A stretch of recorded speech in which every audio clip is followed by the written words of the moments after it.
Est-ce que vous avez déjà eu l'impression que votre appartement, votre corps et même votre voiture vous criez « barre-toi » ? J'ai passé 9 ans dans les mêmes murs et aujourd'hui, tout casse. J'ai vécu une semaine de résistance totale entre une joggeuse qui me pose un lapin et une roue à plat à 12h. Mais derrière le chaos, j'ai découvert une fluidité incroyable. On parle de renaissance et de comment transformer une galère en lumière. Hello mes pépites, comment allez-vous ? Aujourd'hui, on va parler de quelque chose qu'on déteste tous, mais qui est pourtant le signe qu'on est sur le point de passer un cap, la résistance. En ce moment, je traverse une période que je dirais difficile, mais en même temps, pas vraiment. Et j'ai l'impression que ça ne finit jamais. Trop de choses à faire, une procrastination qui colle à la peau. C'est horrible ce que je traverse. Je sens une résistance de malade. Pas envie de travailler, pas envie de faire la vaisselle, pas envie de ranger, pas envie de cuisiner. Un réveil tardif, une hygiène de vie qui part en vrille. Et pourtant, moralement, je me sens bien. Et c'est ça le plus fou. En fait, ce n'est pas juste le changement qui arrive qui me crée de la résistance. C'est aussi mon environnement qui ne me convient plus.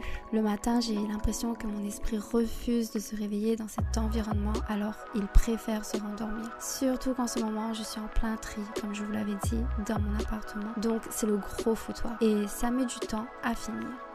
Du coup, c'est lourd. C'est comme si ma résistance me disait « Tu m'étonnes que tu n'aies plus de motivation. Travailler au milieu d'un sac rempli de choses à jeter, c'est comme essayer de courir un marathon avec un sac de pierres sur le dos. » Ma procrastination est juste mon cerveau qui me dit « Keina, je ne peux pas créer du futur dans cet environnement qui crie le passé.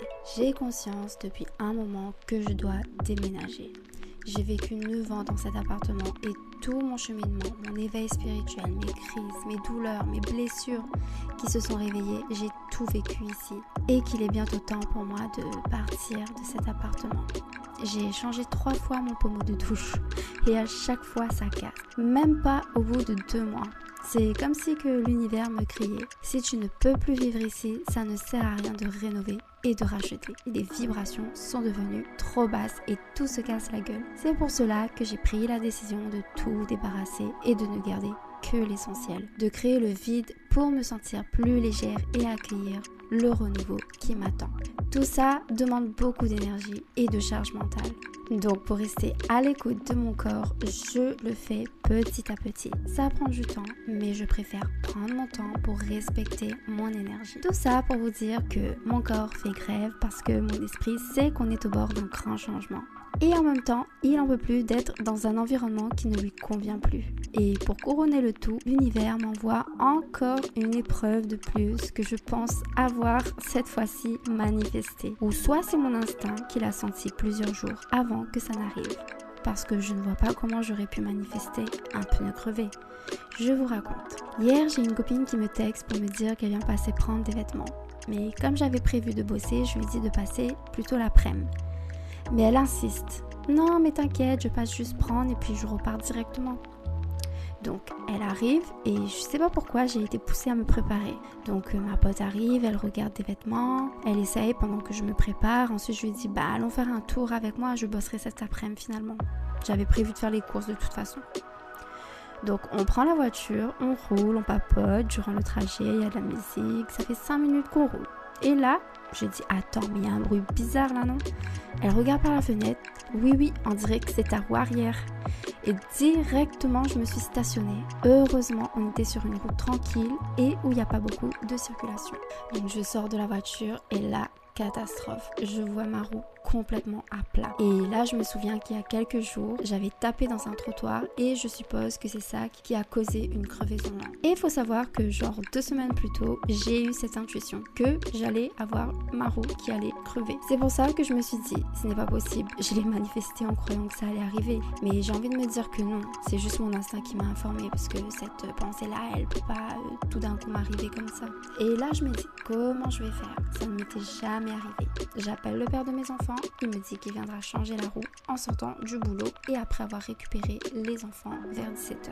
Et au même moment, une dame qui faisait son footing passe à côté de nous. Elle nous dit qu'elle sait changer une roue. Elle peut nous aider. Donc je me dis, ah bah super. Mais le problème, c'est que je n'avais pas de cric. Et là, elle me dit, au pire, je rentre chez moi et ensuite je reviens en voiture avec mon cric. Que juste le temps qu'elle fasse l'aller-retour. Comme elle était à pied, elle en avait pour 1 heure de temps. Si ça ne nous dérange pas d'attendre. Je lui ai dit, bah non, ça ne nous dérange pas, que je vais l'attendre. Ma copine, elle me dit, hors de question qu'elle me laisse toute seule dans cette galère, qu'elle attendra avec moi également. Donc, on s'échange nos numéros avec la dame, je regarde l'heure, il est 12h12. On décide avec ma copine d'aller se poser à la boulangerie pour manger et boire un coup, le temps d'attendre la dame. On a papoté, rigolé, franchement j'ai passé un super bon moment.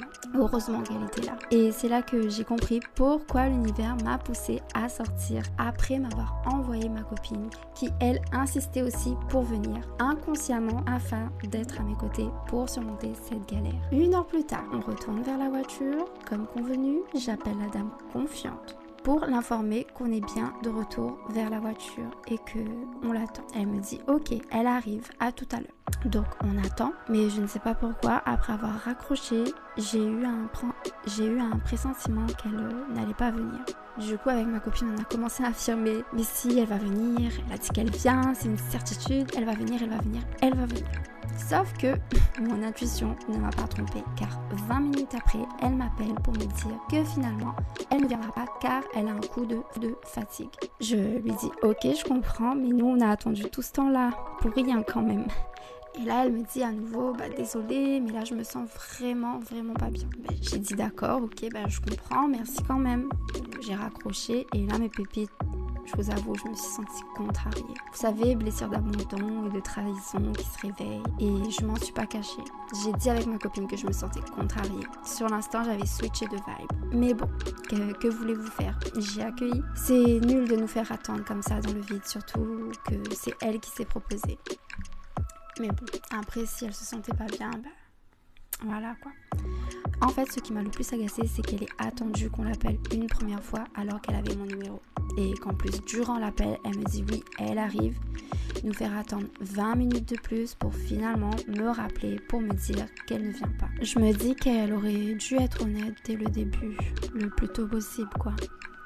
À cause de ça, j'ai raté un rendez-vous avec une cliente avec qui j'avais rendez-vous entre midi et 14h. Parce que j'attendais justement cette dame-là. Mais bref, avec le peu de batterie qui me restait, j'essaie de trouver quelqu'un dans mes contacts pour m'aider, mais personne de disponible. Donc je finis par dire à ma copine, on va rentrer à pied, hein.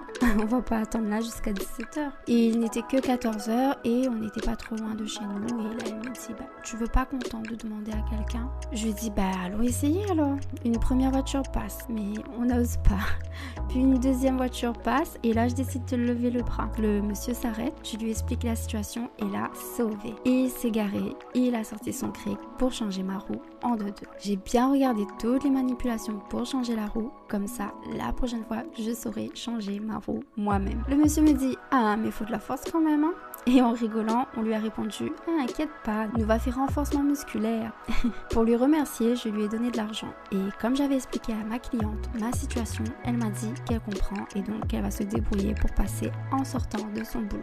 Comme elle avait prévu de prendre l'avion le lendemain et qu'elle avait pas mal de choses à faire. Heureusement, elle a pu passer vers 17h30. Elle me dit qu'elle n'a pas la pointe mais que ce n'est pas grave, je peux garder la monnaie de 3 €. Elle était trop adorable comme cliente. Hyper sérieuse et ça a trop bien matché entre nous. Le genre de cliente hyper solaire et juste d'avoir interagi avec elle, ça m'a fait grave du bien. Et pour la monnaie, c'est comme si l'univers m'avait remboursé une partie de ce que j'avais donné au monsieur pour avoir changé ma roue. Comme quoi, c'est important de donner et de recevoir. C'est comme ça que l'énergie de l'argent devient fluide.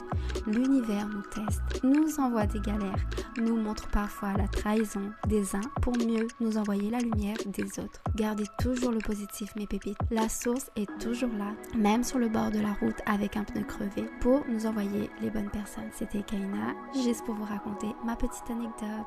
Je vous fais de gros bisous, à bientôt mes pépites.